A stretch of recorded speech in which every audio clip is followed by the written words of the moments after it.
नमस्कार साथियों। हम पढ़ रहे थे केमिस्ट्री में एटम परमाणु, और इससे पहले हमने परमाणु के बारे में काफ़ी चर्चा कर ली है। और आज हम देखेंगे क्या, और अभी लेटेस्ट जो हमारा टाइटल चल रहा था वो चल रहा था यानी कि एक पहला हमने पढ़ी थी क्वांटम संख्याएं।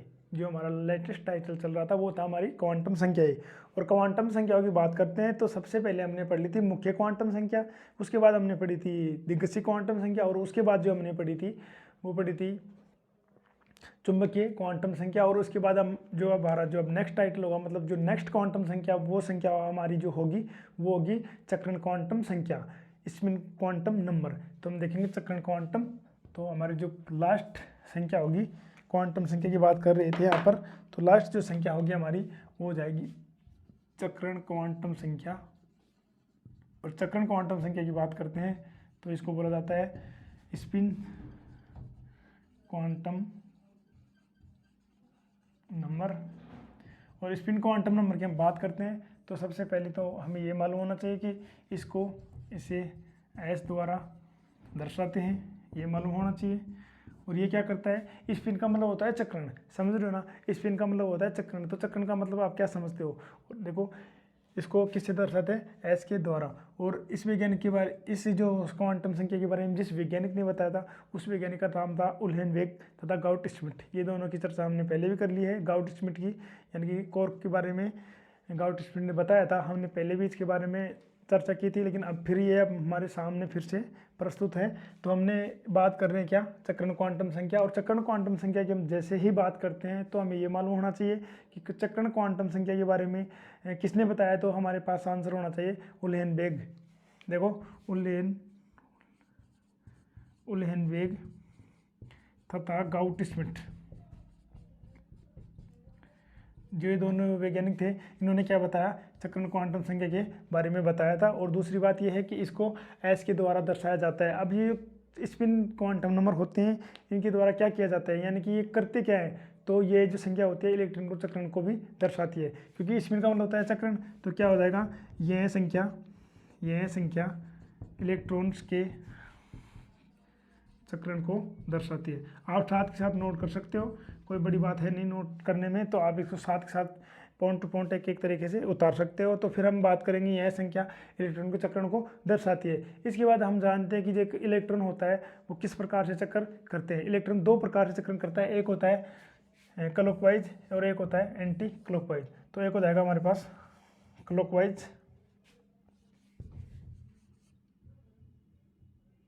और जो दूसरा हो जाएगा हमारे पास एंटी क्लॉकवाइज।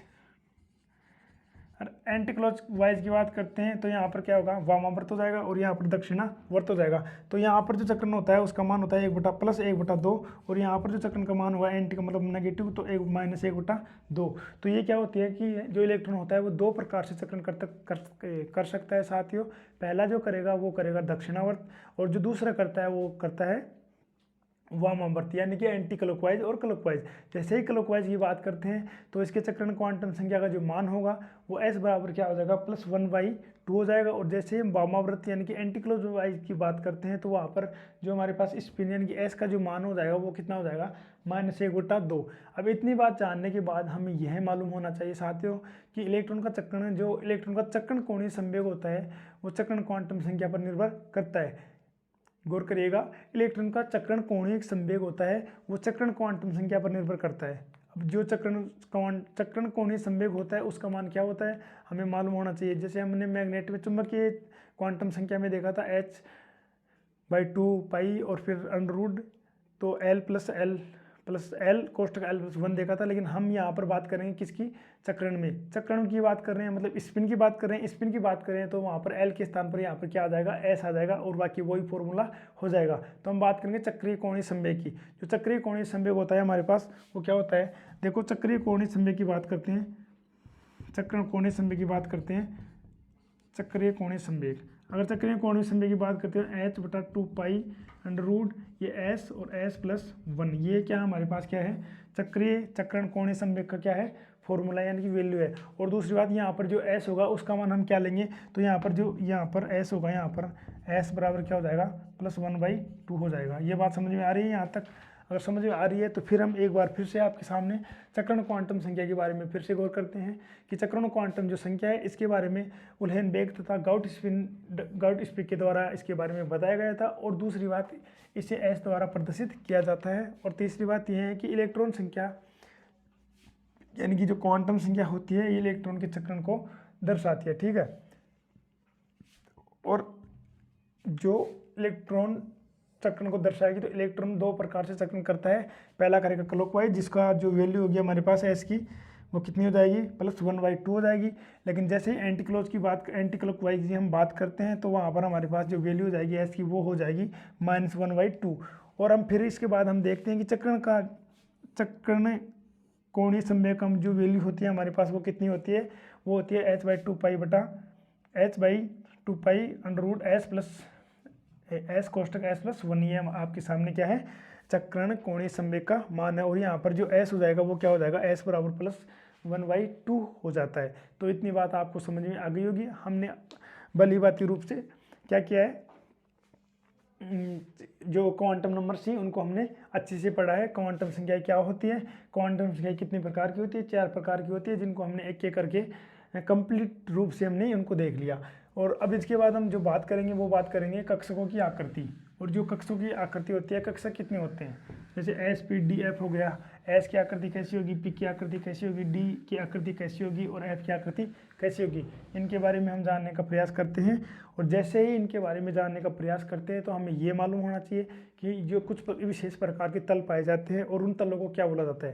देखो, कक्षकों की आकृति, हमारा जो टाइटल रहेगा वो रहेगा कक्षकों की आकृति। तो हमारा जो टाइटल रहेगा वो रहेगा कक्षकों की आकृति। और कक्षकों की आकृति की हम बात करते हैं तो हमें मालूम होना चाहिए कि कुछ विशेष प्रकार के तल पाए जाते हैं। जैसे एक तल होता है नोडल तल, और जैसे ही नोडल तल की बात करते हैं तो हमें मालूम होना चाहिए। देखो, हम बात करें नोडल तल की, इधर गौर करिएगा, हमारा जो टाइटल रहेगा मेन वो रहेगा कक्षकों की आकृति। और कक्षकों की आकृति की बात करने से पहले हमें ये मालूम होना चाहिए कि कुछ विशेष प्रकार के तल पाए जाते हैं और उन तलों को हम क्या क्या बोल सकते हैं। जैसे हमारे पास पहला होगा वो होगा नोडल तल।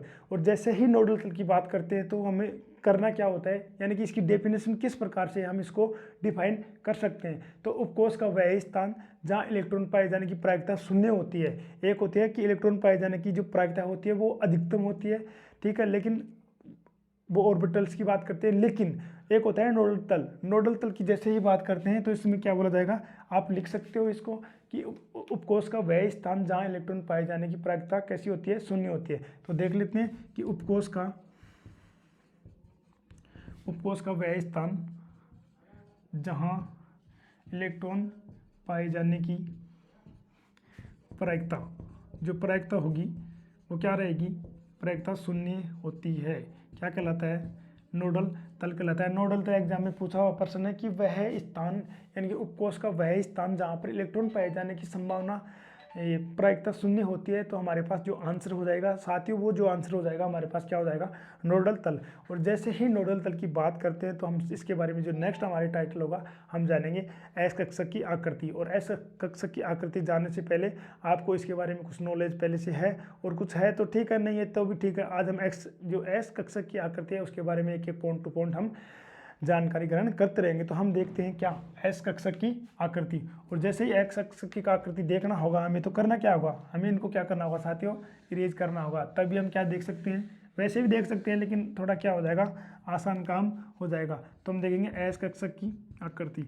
और जैसे ही एस कक्षक की आकृति देखते हैं तो हमारे पास जो मस्तिष्क में हमारी जो प्रतिबिंब बनता है वो क्या बनेगा कि जो एक्स कक्षक होते हैं कैसा होगा, किस प्रकार का हो सकता है। तो मैं आपको बता देता हूँ कि एस कक्षक गोलाकार होता है, ये आपको सभी को मालूम होता है, ठीक है। एस कक्षक की जो आकृति होती है वो कैसी होती है, गोलाकार होती है। और दूसरी बात होती है कि जो एक होता है द्विविमीय तल होता है। द्विविमीय तल यानी कि दो प्रकार के तल। द्विविमीय तल में एस कक्षक वर्ताकार दिखाई देते हैं। दोनों प्रश्न अलग अलग एग्जाम में पूछे हुए हैं और अलग अलग रूप में ही है। आपको भी समझ में आ रहा होगा कि एस कक्षक की आकृति की हम बात कर रहे हैं। तो एस कक्षक की आकृति की जैसे ही बात करते हैं तो हमारे पास होता क्या है कि एस कक्षक गोलाकार होते हैं, ठीक है। जो एस कक्षक होते हैं, एस कक्षक कैसे होते हैं, लिख देता हूँ, एस कक्षक होते हैं हमारे पास गोलाकार, ठीक है। लेकिन अगर इनको हम देखते हैं द्विविमीय, जैसे ही इनको द्विविमीय तल में देखते हैं तो हमें कैसे दिखाई देंगे, ये कैसे दिखाई देंगे, वर्ताकार दिखाई देते हैं। कैसे दिखाई देते हैं, वर्ताकार दिखाई देते हैं। अगर द्विविमीय तल में इसको देखते हैं तो कैसे दिखाई देंगे, इसे देखने पर वर्ताकार रूप से वर्ताकार दिखाई देते हैं। आई मेरी बात समझ में? फिर से गौर करिएगा इधर कि एस कक्षक की हम आकृति की बात करते हैं, और जैसे ही एस कक्षक की आकृति की बात करते हैं तो एस कक्षक होते हैं वो होते हैं गोलाकार। और दूसरी बात, अगर द्विविमीय तल में इसे देखने पर हमें कैसे दिखाई देते हैं, ये देखते हैं वर्ताकार दिखाई देते हैं। और मुख्य क्वांटम संख्या का मान बढ़ने पर एस उपकोष का आकार भी बढ़ जाता है। देखो मुख्य क्वांटम संख्या आप जानते हो 1 2 3, ऐसे अगर मुख्य क्वांटम संख्या की बात करते हैं साथ ही, तो मुख्य क्वांटम संख्या का मान बढ़ने पर एस उपकोष का आकार भी बढ़ता है। तो आपको कैसे याद रखना होगा इसको, कि इस प्रकार प्रश्न आ सकता है एग्जाम में कि किस कक्षक का मतलब क्या बोल सकते हैं, हाँ, मुख्य क्वांटम संख्या का मान किस उपकोष का आकार बढ़ने से बढ़ जाता है। तो हमारा जो आंसर हो जाएगा वो क्या हो जाएगा, एस कक्षक की यहाँ पर बातें हो जाएगी। तो मुख्य क्वांटम संख्या का जो मान होता है वो हमारे पास किस प्रकार का हो सकता है, तो हम बोल सकते हैं कि साथियों कि जो मुख्य क्वांटम संख्या होगी वो किस प्रकार से हमारे सामने हो सकती है। तो साथियों देखो ये थोड़ी सी प्रॉब्लम आ गई थी कैमरे में, तो हम फिर से इसको देखते हैं दोबारा। हम बात कर रहे थे एस कक्षक की, और एक्स कक्षक की जो आकृति होती है उसके बारे में हम जान रहे थे। तो एक्स कक्षक होते हैं वो होते हैं गोलाकार, और अगर एक्स कक्षक को द्विविमीय तल से देखने पर जो हमें कैसा दिखाई देते हैं, ये एस कक्षक जो होते हैं ये वर्ताकार रूप में दिखाई देते हैं। और दूसरी बात, हमने एक बात फिर और आपको बता दी थी कि जो मुख्य क्वांटम संख्या का मान बढ़ने पर एस उपकोष का आकार भी बढ़ जाता है। ठीक है, मुख्य क्वांटम संख्या का मान बढ़ने पर एस उपकोष का आकार क्या हो जाता है साथियों, बढ़ जाता है। और दूसरी बात, एस कक्षक होते हैं ना वो कैसे होते हैं, अदिशात्मक तथा गोलाकार सममित होते हैं। समझ में आ रही है कोई बात, कि जो एस कक्षक होते हैं वो अदिशात्मक होंगे तथा गोलाकार सममित होते हैं। और एस कक्षक में जो नोडल तल होते हैं वो क्या होते हैं, ये प्रश्न भी एग्जाम में पूछा है कि अगर एस कक्षक में नोडल तल की बात करते हैं तो हमारे पास जो नोडल तल रहेगा वो हमारे पास ये रहेगा। तो फिर से गौर करेगा कि एस कक्षक अदिशात्मक तथा गोलाकार सममित होते हैं। ये पॉइंट आपको नोट करना होगा, क्योंकि अदिशात्मक इसलिए होते हैं इनकी आकृति कैसी होती है, गोलाकार। और सममित का मतलब अगर इसको किधर से भी काटोगे तो समान रूप में 2 भागों में टूट जाते हैं, यानी कि कट जाते हैं, अलग अलग हो जाते हैं। तो एस कक्षक अदिशात्मक तथा गोलाकार सममित होते हैं। और एस कक्षक में जो नोडल तल होता है वो हमारे पास सामने जो होता है वो होता है n-1। ठीक है। और दूसरी बात, अब अगर इनके आकार की बात करते हैं, निम्न में से आकार का सही क्रम होगा, ऐसे प्रश्न एग्जाम में पूछा जाता है। तो जो प्रश्न हमारे सामने ऐसे पुटअप हो सकता है कि निम्न में से आकार का सही क्रम, आकार का जो सही क्रम होता है वो पूछा जाता है 1s 2s 3s और 4s। तो इसको बोलते 1s 2s 3s 4s। अगर इसको ऐसे देखते हैं, एक होता है हमारे पास ये होता है, ये होता है, ये होता है। और अगर इसको हम इस प्रकार से देख सकते हैं तो जो होगा हमारे सामने वो किस प्रकार से होगा, वो इस प्रकार से हो सकता है साथियों।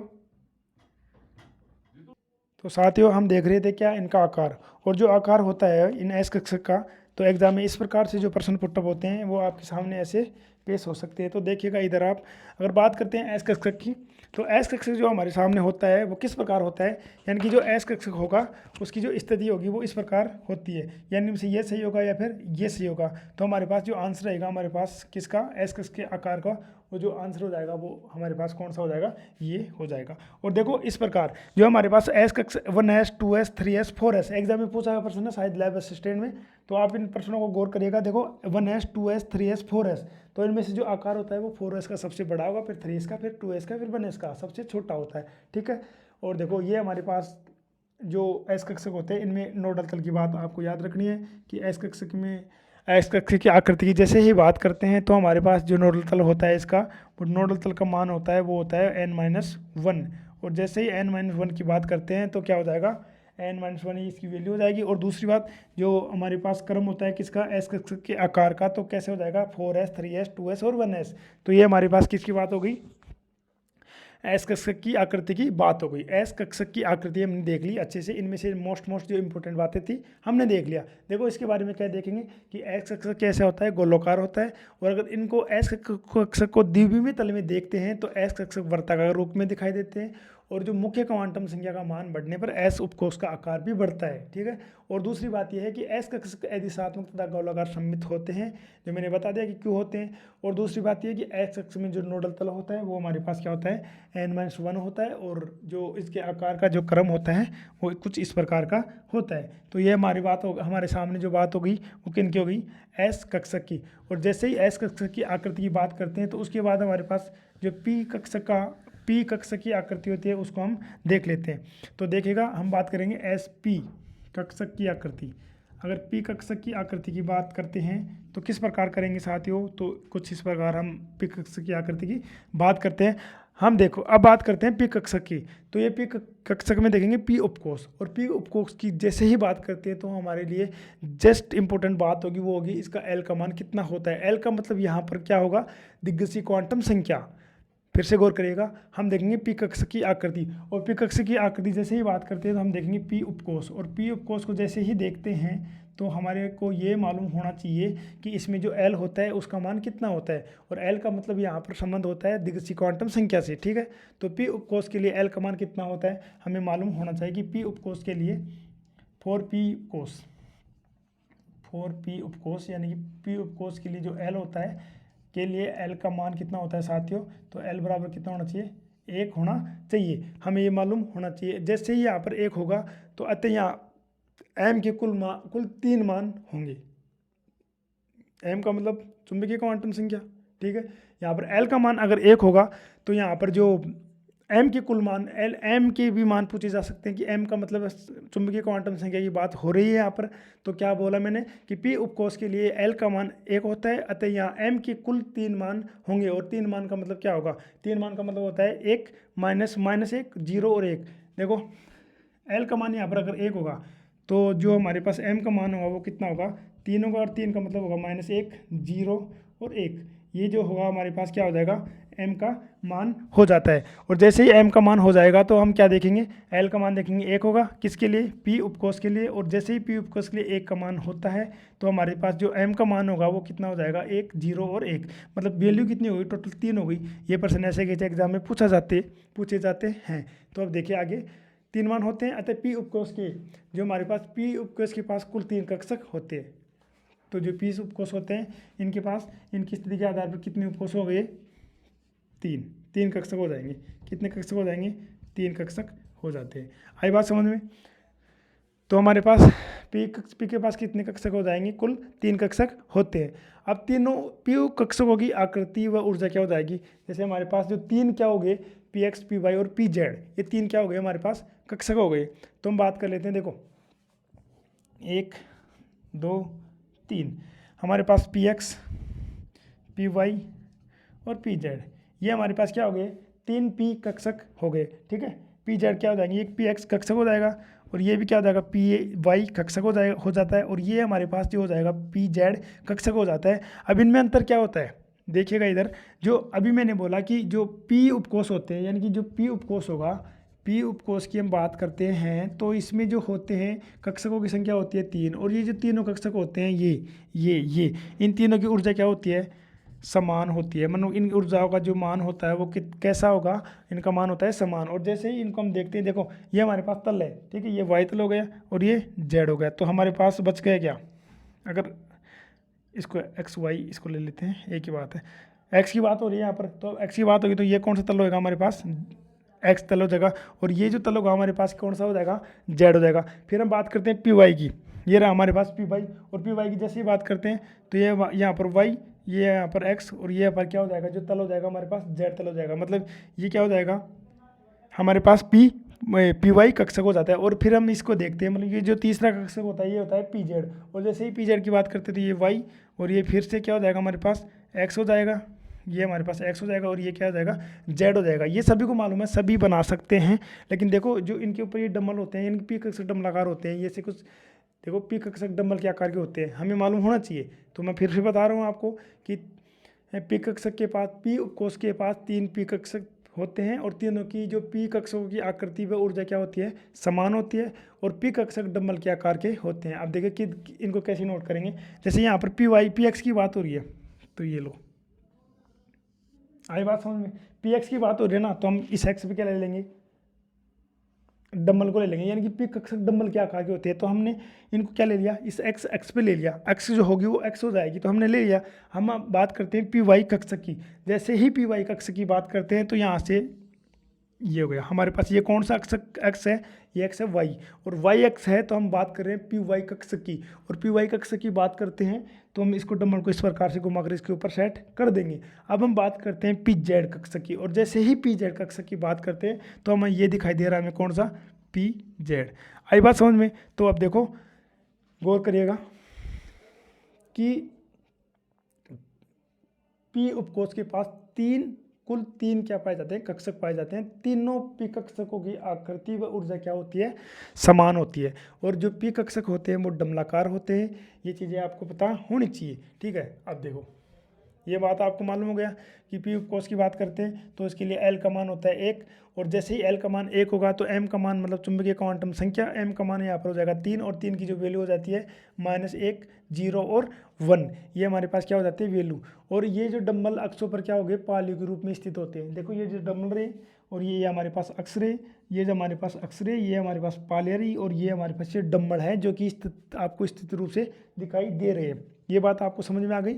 अब देखो नाभिक मुख्य बिंदु पर स्थित होता है। नाभिक की जैसे ही बात करते हैं तो नाभिक तो हमेशा मुख्य बिंदु पर ही क्या रहेगा, स्थित रहेगा। तो ये बात हो गई किसकी, नाभिक की। अब देखिएगा इधर, अब देखो दोनों पाले में इलेक्ट्रॉन पाए जाने की संभावना समान रहती है। गौर करिएगा, दोनों पालियों में इलेक्ट्रॉन पाए जाने की जो संभावना होती है वो समान होती है। जैसे यहाँ पर एक तो यहाँ पर भी एक, यहाँ पर दो तो यहाँ पर भी दो। ये बात समझ में आ गई कि दोनों पालियों में इलेक्ट्रॉन पाए जाने की संभावना समान होती है, ठीक है। जहाँ ये दोनों पालियाँ स्पर्श करती है वहाँ इलेक्ट्रॉन पाए जाने की संभावना शून्य होती है। देखो ये पालियाँ स्पर्श कर रही है ना, यहाँ पर इलेक्ट्रॉन जो पाए जाने की संभावना क्या रहेगी, इलेक्ट्रॉन पाए जाने की संभावना क्या हो जाएगी, साथ ही वो हो जाएगी शून्य। ठीक है, बात समझ में आई। यहाँ पर इलेक्ट्रॉन कैसे पाया जा सकता है, बिल्कुल नहीं पाया जा सकता, क्योंकि इलेक्ट्रॉन यहाँ पर पाया जाएगा या फिर यहाँ पर पाया जाएगा। लेकिन यहाँ पर ये दोनों पाले मिल रही है, वहाँ पर इलेक्ट्रॉन पाए जाने की संभावना होती है वो होती है शून्य। ठीक है, ये बात हो गई किसकी, हमारे पास जो बात हो गई पी कक्षक की। और फिर से एक बार देख लेते हैं इनको। जैसे ही पी कक्षक की बात करते हैं तो पी कक्षक की बात करते हैं तो हम उसमें देखेंगे पी उपकोष। और जैसे ही पी उपकोष की बात करते हैं तो उस पी उपकोष के लिए जो एल का मान होता है वो हमारे पास 1 होता है। और एल का मान 1 होने के साथ ही अगर एम का मान देखते हैं तो हमारे पास इसका मान होता है 3, और जिसकी वैल्यू होती है -1, 0 और 1। ये हमारे पास क्या हो जाएगा, एम का मान हो जाता है। और फिर हम देखते हैं पी उपकोष में कितने कक्षक पाए जाते हैं, 3 कक्षक पाए जाते हैं, पी एक्स, पी वाई और पी जेड। लेकिन ये पी एक्स, पी वाई और पी जेड जो कक्षक होते हैं इनकी ऊर्जा व आकृति क्या हो जाएगी, ऊर्जा व आकृति क्या हो जाती है साथियों, समान हो जाती है। आप नोट कर सकते हो। और जैसे ही समान हो जाती है तो एक पॉइंट और नोट कर सकते हैं कि जो ये पालियाँ पाई जाती है इनमें इलेक्ट्रॉन पाए जाने की जो संभावना होती है वो क्या होती है, बराबर होती है। और जो जहाँ पर ये पालियाँ मिलती है वहाँ पर जो इलेक्ट्रॉन पाए जाने की जो संभावना रहेगी वो क्या रहेगी, वो रहेगी शून्य। तो हमने ये क्या देख लिया, पी उपकोष, यानी कि पी कक्षक की आकृति के बारे में हमने जान लिया। जैसे ही पी कक्षक की आकृति के बारे में जानते हैं उसके बाद हम देखते हैं डी कक्षकों की आकृति। और जैसे डी कक्षकों की आकृति पढ़ेंगे तो हमें इनको करना पड़ेगा थोड़ा इरेज। और जैसे इरेज करेंगे फिर यहाँ से उतारेंगे फिर क्या, डी कक्षक की आकृति। और डी कक्षक की आकृति करते हैं याद किस प्रकार से, तो डी कक्षक की आकृति,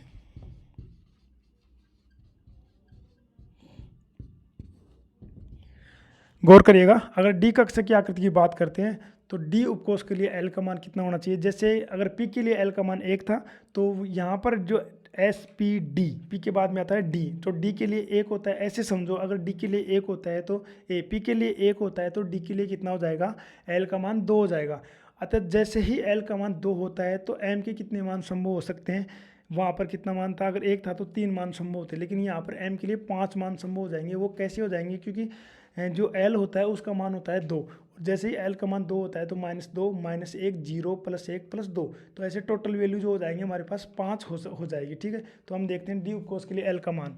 देखिएगा इधर, अगर डी उपकोष की बात करते हैं तो डी उपकोष के लिए जो एल का मान होता है वो कितना होगा, 2 होगा। और जैसे ही एल का मान 2 होता है तो यहाँ पर एम के लिए जो मान हो जाएगा वो कितना हो जाएगा, 5 हो जाएगा। और 5 किस प्रकार से हो जाएगा, वो इस प्रकार से होगा, -2, -1, 0, +1 और +2।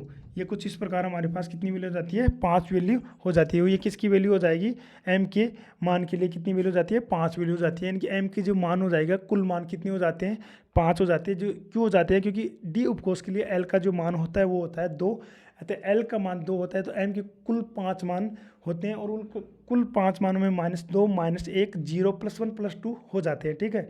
अतः डी को जो डी के कुल 5 कक्षक होते हैं, पांचों कक्षकों की जो ऊर्जा होती है वो क्या रहेगी, ऊर्जाएं समान रहती है। तो हमारे पास डी कक्षक होगी, देखो हमारे पास कक्षक कितने हो जाएंगे, डी के 5 कक्षक हो जाएंगे। डी के कक्षक कितने हो जाएंगे, ये देखो हो गए ना 5 कक्षक। तो डी के लिए, डी उपकोष के लिए, डी उपकोष के लिए क्या हो जाएगा, जो कक्षक रहेंगे हमारे पास कितने हो जाएंगे, 5 हो जाएंगे। और जो ये 5 कक्षक होते हैं इन कक्षकों की ऊर्जाएं क्या रहेंगी, ये 5 कक्षक रहेंगे, इनकी ये ऊर्जाएं क्या हो जाएगी, ऊर्जाएं समान। इन 5 कक्षकों की जो ऊर्जाएं होती है वो कैसी हो जाती है, समान हो जाती है। ये बात आप यहाँ तक हमने देख लिया। और दूसरी बात ये है कि डी की जो 5 कक्षक होते हैं उनके बारे में हमें मालूम होना चाहिए। पहला होता है डी एक्स वाई, दूसरा होता है डी वाई जेड, और जो तीसरा होता है डी एक्स जेड, और जो फोर्थ होता है वो d x square Y square होगा, और जो फाइव्थ यानी कि फिफ्थ होता है वो होता है डी जेड स्क्वायर। तो हमारे को ये भी मालूम होना चाहिए कि जो डी कक्षक होते हैं वो कितने प्रकार के होते हैं, 5 प्रकार के होते हैं। और जैसे ही 5 प्रकार की बात सामने आती है तो हमें यह भी मालूम होना चाहिए कि कौन कौन से कक्षक होते हैं। तो d y x, d x Y, d Y Z और डी, देखो डी एक्स जेड और डी वाई जेड, ठीक है, ये कक्षक हो जाएगा। और एक हो जाएगा D x square Z square, और जो फोर्थ और फिफ्थ हो जाएगा वो डी जेड स्क्वायर हो जाएगा, ठीक है। 1 मिनट। तो ये हमारे पास कितने कक्षक हो गए, 5 कक्षक हो गए। कौन कौन से हो गए, डी एक्स वाई हो जाएगा, सॉरी ये हो जाएगा वाई। तो इधर गौर करिएगा कि डी कक्षक होते हैं 5 प्रकार के, D x Y, D x Z, D Y Z और D x square Y square और डी जेड स्क्वायर। अब ये 5 जो डी कक्षक हो जाएंगे हमारे पास, इनकी अलग अलग रूपों में क्या पाई जाती है, विशेषताएं पाई जाती है। कैसे पाई जाती है आज आपको मालूम चलेगा। जो हमारे पास D x Y Z, D Y Z और D x Z, D x square D Y square जो होता है ये द्विडमलाकार होते हैं, और जो बाकी डी जेड स्क्वायर होता है ये होता है डमलाकार। देखो इधर गौर करिएगा, ये जो हमारे पास हो जाएंगे ये हो जाते हैं द्विडमलाकार, द्विडमला। जैसे ही द्विडमलाकार हो जाएगा तो ये हमारे पास जो बच जाएगा ये हो जाएगा डमलाकार।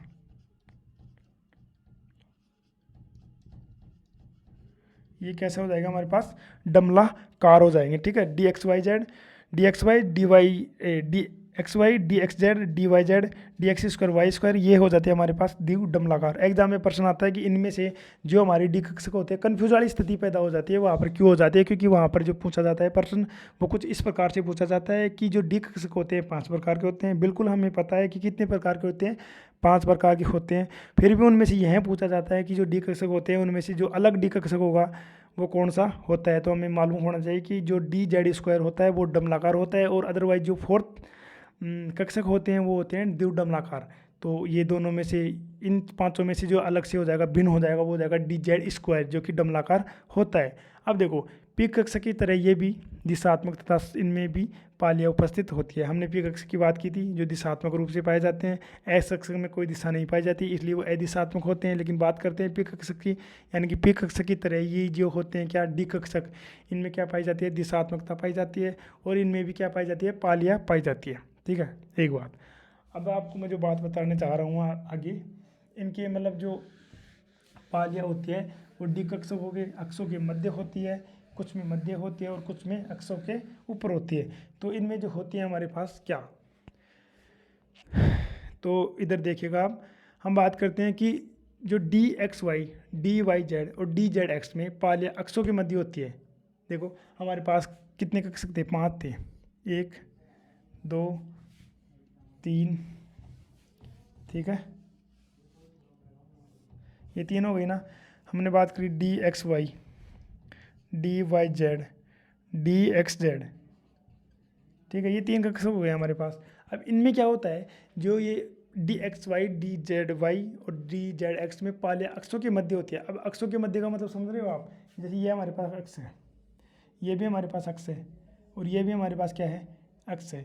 अब जो पालियाँ पाई जाएंगी वो किस प्रकार से उपस्थित होएगी यहाँ पर, तो ये जो पालियाँ होती है, देखिए एक्सों के मध्य की बात हो रही है कि ये 3 होती है, d x Y, d Y Z और डी एक्स जेड, ये होती है। इनमें जो पालियाँ होती है वो कहाँ पर पाई जाती है, जो पालियाँ अक्षों के मध्य पाई जाती है। ये रही अक्ष, दिखाई दे रहे हैं आपको अक्ष, तो यहाँ पर देखो ये एक्स, ये एक्स, ये एक्स और ये एक्स, ऐसे एक्सों की क्या पाई जाती है, मध्य में पाई जाती है। इसमें भी देख लो कुछ इस प्रकार, कुछ इस प्रकार, इसमें कुछ इस प्रकार और इसमें कुछ इस प्रकार।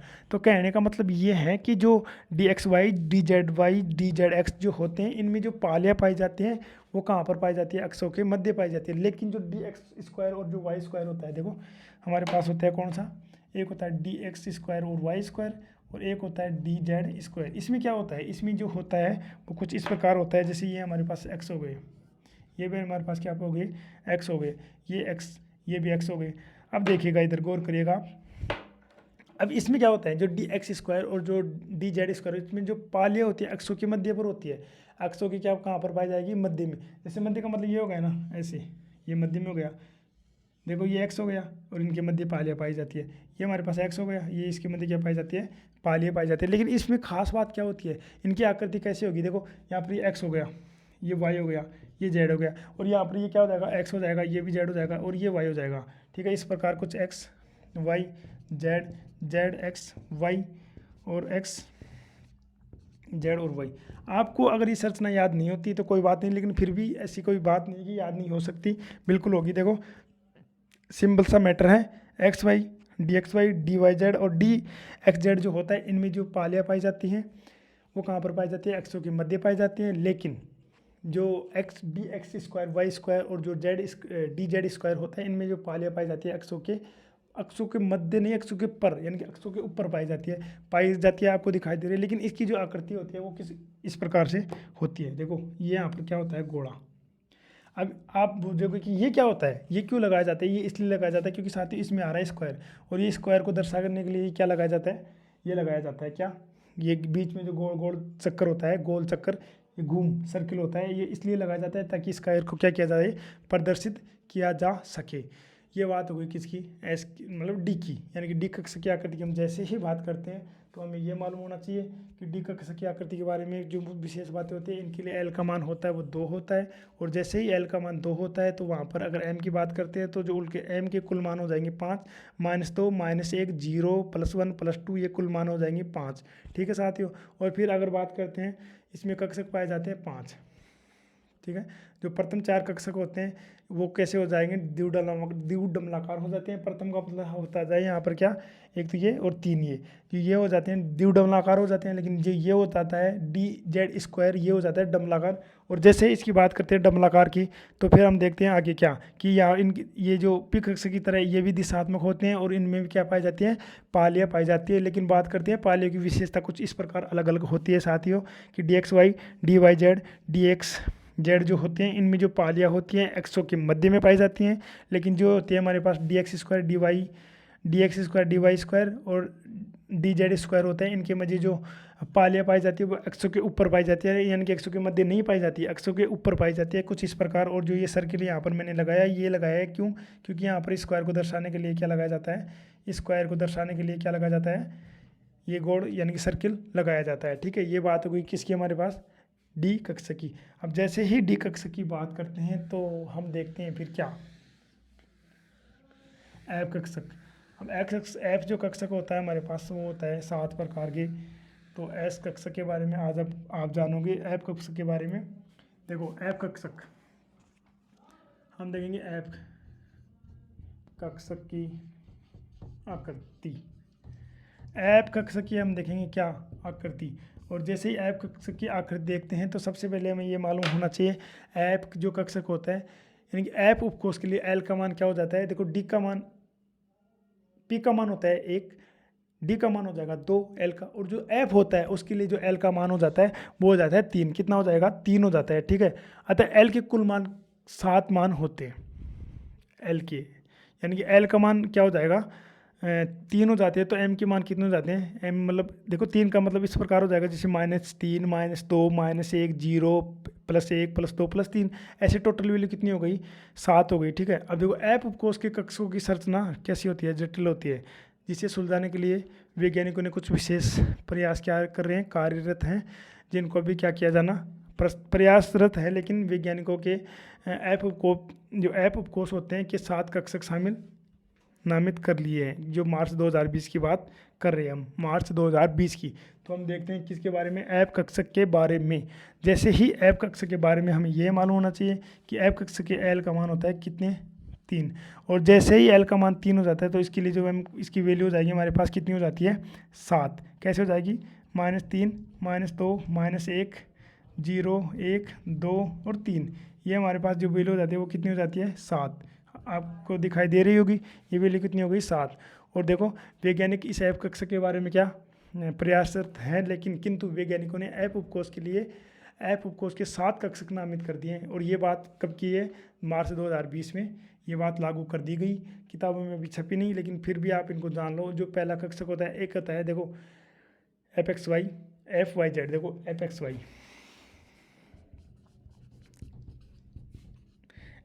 हो गया, FYZ हो जाता है यहाँ पर, FYZ हो जाएगा, और एक हो जाएगा XY, ये हमारे पास देखो FXY हो गया, FYZ हो गया, और XYZ हो गया। और एक हम लेंगे स्क्वायर का, यानी कि एक बार दोनों की स्क्वायर लगा देंगे, दोनों का मतलब x के भी और y के भी, एक बार क्या करेंगे y के स्क्वायर लगा देंगे, तो हम देख देंगे FXY² y का स्क्वायर, ये हो गया। फिर हम देखते हैं क्या कि f और x और ये y का स्क्वायर, फिर हम लगा देंगे z के स्क्वायर। जैसे ही z के स्क्वायर लगाएंगे तो x और z का स्क्वायर हो गया, ठीक है। और फिर देखते हैं FZ3, ये जो हमारे पास कक्षक थे साथियों, वे क्या थे, ऐप के कुल जो 7 कक्षक थे वो हमने देख लिया, 1 2 3 4 5 6 7। फिर से गौर करेगा, FXY FZY FXYZ FX²Y², FXY² और FXZ² और FZ3। एक बार फिर से गौर करिएगा कि देखो FXY हो गया एक बात, दूसरा हो गया हमारे पास FYZ हो गया, तीसरा हो जाता है हमारे पास FXYZ हो जाता है, और जो फोर्थ हो जाता है हमारे पास x² और y² हो जाता है, और जो 5 हो जाएगा हमारे पास XY का स्क्वायर हो जाता है, और जो 6 हो जाता है वो हो जाता है FXY का स्क्वायर हो जाता है, FXZ का स्क्वायर हो जाता है, और जो हमारे पास लास्ट हो जाता है वो FZ का क्यूब हो जाता है, ठीक है। तो हमारे पास कितने हो गए टोटल हो जाएंगे, XY का Z² हो गया 3, 1 2 3 4 5 6 7।